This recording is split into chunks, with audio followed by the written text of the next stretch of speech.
పాటు వివిధ రకాలైనటువంటి అసైన్మెంట్ భూములను తన పేరు మీద, తన భార్య పేరు మీద, తన కుటుంబ సభ్యుల మీద ఆయన రాసుకున్నాడు అని చెప్పేసి ఇప్పటికే అనేక రకాలైన విమర్శలు, అలాగే దాని మీద అనేక రకాలైనటువంటి ఆరోపణలు కూడా వెల్లువెత్తాయి. అయితే ఇప్పుడు పెద్దిరెడ్డి రామచంద్రారెడ్డి వర్షం చూస్తుంటే దమ్ముంటే పట్టుకోండి, నేనేం తప్పు చేశానని చెప్పేసి పుష్ప 2 సినిమా డైలాగులు ఆయన ఇప్పుడు చెబుతూ ఉన్నటువంటి పరిస్థితి చూస్తున్నాం. సో అధికారంలో ఉన్న సందర్భంలో పెద్దిరెడ్డి రామచంద్రారెడ్డి పెద్ద స్థాయిలో భారీ ఎత్తున అప్పట్లో అధికారంలో లేనటువంటి తెలుగుదేశం పార్టీని తీవ్రంగా ఇబ్బందులు పెట్టాడు. మనం చూసాం. ఎందుకంటే పొంగనూరు నియోజకవర్గంలో సైకిల్ యాత్ర చేస్తున్నటువంటి టీడీపీకి సంబంధించినటువంటి కొంతమంది టీడీపీ కార్యకర్తల్ని బట్టలు ఇప్పించినటువంటి పరిస్థితి పెద్దిరెడ్డి రామచంద్రారెడ్డి అనుచరులు. సాక్షాత్తు చంద్రబాబు నాయుడు ఆ నియోజకవర్గాన్ని వస్తే ఏ విధమైనటువంటి పరిస్థితి జరిగింది, రాళ్లతోటి దాడి జరిగింది అంగల్లు అనేటువంటి ప్రాంతంలో. ఈ నేపథ్యంలో చంద్రబాబు నాయుడు మీద హత్యాత్మక కేసు కూడా పెట్టినటువంటి పరిస్థితులు మనం చూసాం.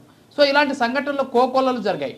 అయినప్పటికీ కూడా పెద్దిరెడ్డి రామచంద్రారెడ్డిని టచ్ చేయడానికి చంద్రబాబు సర్కార్ మీనమేషాలు లెక్కిస్తోందనేటటువంటి అనుమానాలు వ్యక్తమవుతున్నాయి. తాజాగా డిప్యూటీ సీఎం పవన్ కళ్యాణ్ దీని మీద స్పందించారు. ఎస్పెషల్లీ మంగళంపేటలో ఉన్నటువంటి అటవీ భూములకు సంబంధించి ఇప్పటికీ ఆయన ఒక జాయింట్ యాక్షన్ కమిటీలు ఏర్పాటు చేశారు. ఎస్పెషల్లీ ఇక్కడ దీంట్లో కలెక్టర్, ఎస్పీతో పాటు ఫారెస్ట్కి సంబంధించినటువంటి అధికారులు ఇందులో కమిటీ వేసి ఒక నివేదిక ఇవ్వాలన్నారు. ఆ నివేదికలో కూడా అనేక రకాలైన అంశాలు కూడా బయటపడ్డాయి. అయినప్పటికీ కూడా పెద్దిరెడ్డి రామచంద్రారెడ్డి చాలా ధైర్యంగా, చాలా కాన్ఫిడెంట్గా, చాలా పద్ధతిగా తానేమీ తప్పు చేయలేదు అన్నట్టు ఆయన ప్రకటనలు చేస్తున్నారు. అలాగే ఆయన కొడుకు పెద్దిరెడ్డి మిథున్ రెడ్డి కూడా మీడియా సమావేశాలు ఏర్పాటు చేసి కొన్ని వీడియోలు రిలీజ్ చేసి సో ఆయన కూడా దీని మీద మాట్లాడుతూ ఉన్నటువంటి పరిస్థితి. ఏంటి అసలు ధైర్యం ఏంటి? పెద్దిరెడ్డి రామచంద్రారెడ్డి నిజంగా అక్రమాలు చేయలేదా 5 ఏళ్లలో? లేకపోతే అక్రమాలు చేశారని చెప్పేసి దాన్ని ఎన్నికలకు సంబంధించి ఒక పావుగా వాడుకునేటువంటి ప్రయత్నం టీడీపీ చేసిందా?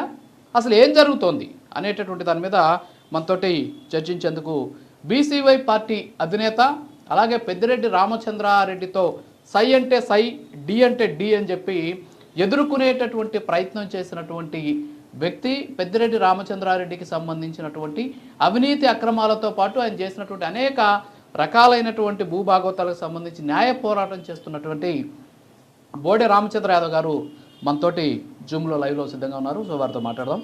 Good evening sir Ramachandra Yadav గారు. సో మొత్తానికి ఏంటి అసలు ఈరోజు మనం చూస్తున్నాం, పెద్దిరెడ్డి రామచంద్రారెడ్డి భారీ ఎత్తున అవినీతికి పాల్పడ్డాడు, అక్రమాలకు పాల్పడ్డాడు, అంతేకాకుండా భూములను కబ్జా చేశాడు. సో రకరకాలైనటువంటి ఆరోపణలు, విమర్శలు ఇటీవల కాలంలో మనం భారీ ఎత్తున వింటున్నాం. కానీ చర్యలు దగ్గరకు వస్తే మాత్రం చాలా శూన్యం కనిపిస్తూ ఉన్నటువంటి పరిస్థితి. సో కనీసం ఎప్పటికైనా సరే డిప్యూటీ సీఎం పవన్ కళ్యాణ్ గారు దీని మీద స్పందించారు, ఒక కమిటీని కూడా ఏర్పాటు చేసినటువంటి పరిస్థితి మనం చూస్తున్నాం. ఇప్పటికైనా దీని మీద ఏమైనా ఒక కొలిక్కి వచ్చేటువంటి అవకాశాలు ఉన్నాయా? ఏమంటారు రామచంద్ర యాదవ్ గారు? మీరు ఈ కార్యక్రమం మొదలు పెట్టే ముందు ఒక విషయం చెప్పారు, సినిమా డైలాగ్ ఒకటి చెప్పారు, దమ్ముంటే పట్టుకోండి అనేసి. కొత్త ప్రభుత్వం అధికారంలోకి వచ్చిన తర్వాత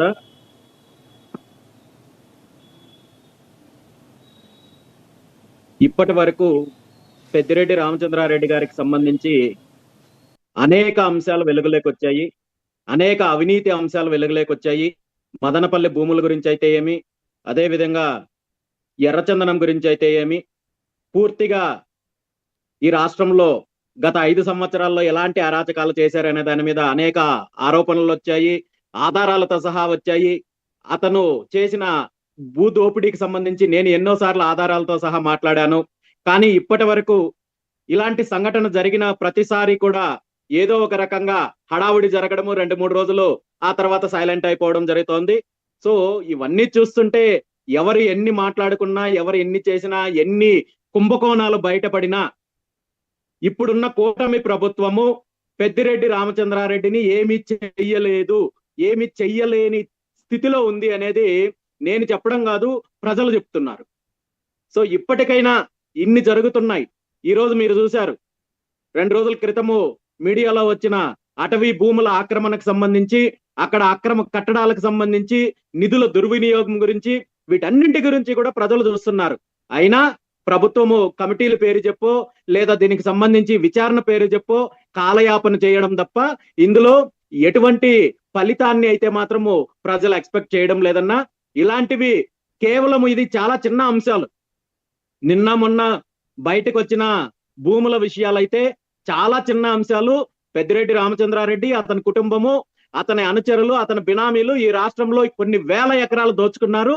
వీటన్నింటి మీద కూడా ప్రభుత్వానికి చిత్తశుద్ధి ఉంటే ఖచ్చితంగా ఆధారాలతో సహా బయటకు లాగడము, అదే విధంగా నేరం చేసిన వాళ్ళని శిక్షించడము పెద్ద సమస్య కాదు. అది ప్రభుత్వం